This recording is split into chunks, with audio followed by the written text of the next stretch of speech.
जिस तरह ये केस चल रहा है, अगला इलेक्शन हमारे सर पे आ जाए, पाकिस्तान तहरीक इंसाफ का जो इंतखाबी निशान है वो भी उनको नहीं मिलेगा। 9.5 लाख रजिस्टर्ड वोटर्स जो हैं पीटीआई के, उनमें 0.11% वोट पड़ा। ये नई तारीख रकम करने जा रहे हैं एक नाटक की। एक गैर कानूनी तंजीम खुद साख्ता ओहदे लेके बैठे हुए हैं, वो पाकिस्तान तहरीक इंसाफ के फंड्स को कैसे मैनेज कर रहे हैं। आज इलेक्शन कमीशन ऑफ पाकिस्तान में पाकिस्तान तहरीक इंसाफ के जो इंट्रा पार्टी इलेक्शन का केस है, उस पे जो हमने दरख्वास्तें दी हुई हैं, उस सिलसिले में आज हेयरिंग थी और गुज़िश्ता कई हेयरिंग्स जैसे आज भी हमने इलेक्शन कमीशन के सामने ये रखा कि जी हम ना सिर्फ दलाइल देने के लिए तैयार हैं, बल्कि हम जो पाकिस्तान तहरीक इंसाफ ने एक जवाब दिया है मेरी कंप्लेंट के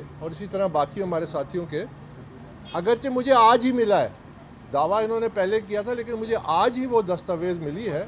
हमने कहा हम उसके जवाब देने के लिए भी तैयार हैं, आर्गूमेंट्स भी मुकम्मल करने के लिए तैयार हैं।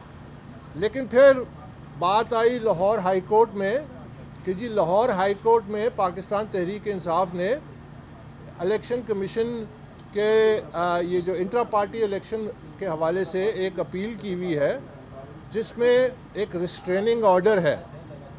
अगरचे वो रिस्ट्रेनिंग ऑर्डर प्रोसीडिंग्स को नहीं रोकता, लेकिन उन्होंने कहा कि अगर हम तमाम दलाइल सुन लें तो फिर हम ऑर्डर तो फिर भी नहीं इशू कर सकेंगे।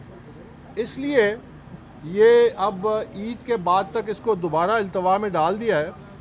लेकिन मैं ये कहना चाहता हूँ कि जिस तरह ये केस चल रहा है, मुझे खदशा है कि कहीं ऐसा ना हो कि अगला इलेक्शन हमारे सर पे आ जाए और पाकिस्तान तहरीक इंसाफ का जो इंतखाबी निशान है वो भी उनको नहीं मिलेगा।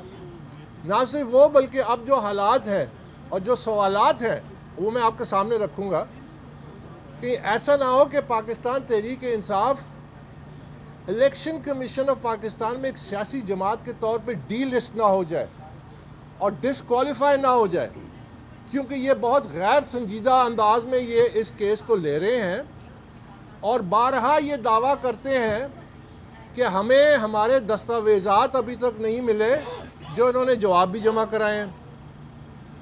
अब ये मैं आपके सामने ये रखना चाहता हूँ कि पाकिस्तान तहरीक इंसाफ ने जब ये इंट्रा पार्टी इलेक्शन का नाटक करवाया था तो 4 मार्च को एक प्रेस कॉन्फ्रेंस की थी, जिसमें उन्होंने खुद कहा था कि कुल 940 वोट पड़े हैं, यानी 9.5 लाख रजिस्टर्ड वोटर्स जो हैं पीटीआई के, उनमें 0.11% वोट पड़ा।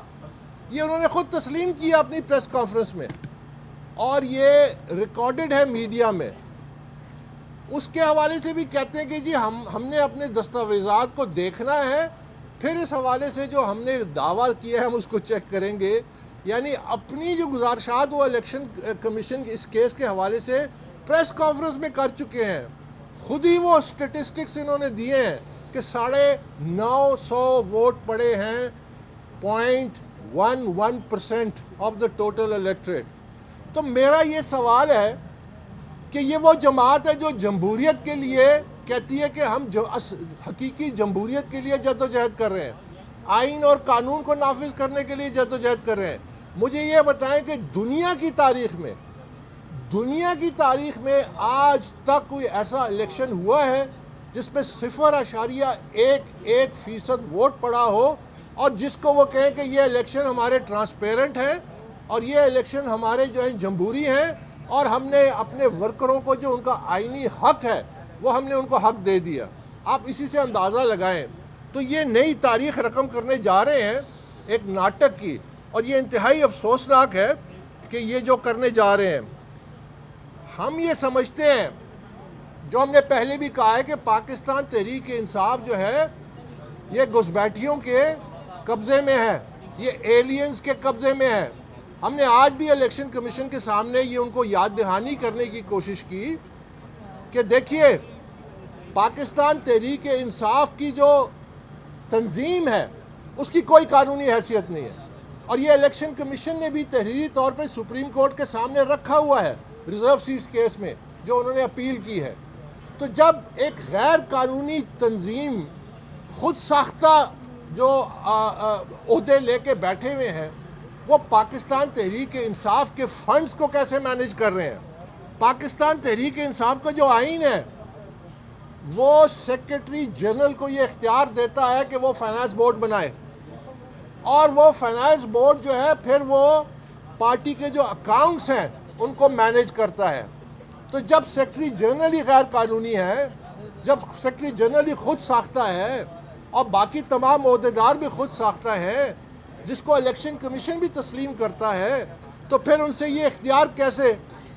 یہی وجہ ہے کہ یہاں کروڑوں کی اور اربوں کی بندر بانٹ ہو رہی ہے۔ ہم نے کہا تھا یہ اکاؤنٹس کو فریز کیا جائے۔ ایک طرف آپ اندازہ لگائیں کہ پارلیمنٹ میں یہ اپنی تنخواہیں بڑھانے کے لیے کئی 100 گنا انہوں نے اپنی تنخواہیں بڑھانے کے لیے سارے ایک ہو گئے، سارے نظریاتی اختلافات ختم ہو گئے، سارے جمہوریت، آئین اور رول آف لا کی باتیں سائیڈ پہ ہو گئیں، وہاں پہ سارے ایک ہو جاتے ہیں۔ اور جو ملازمین ہیں ان کی تنخواہوں میں جو میڈیا میں رپورٹ ہوا ہے کہ 50% کٹوتی کر دی گئی ہے۔ یہ کیوں یہ ظلم ہوا ہے؟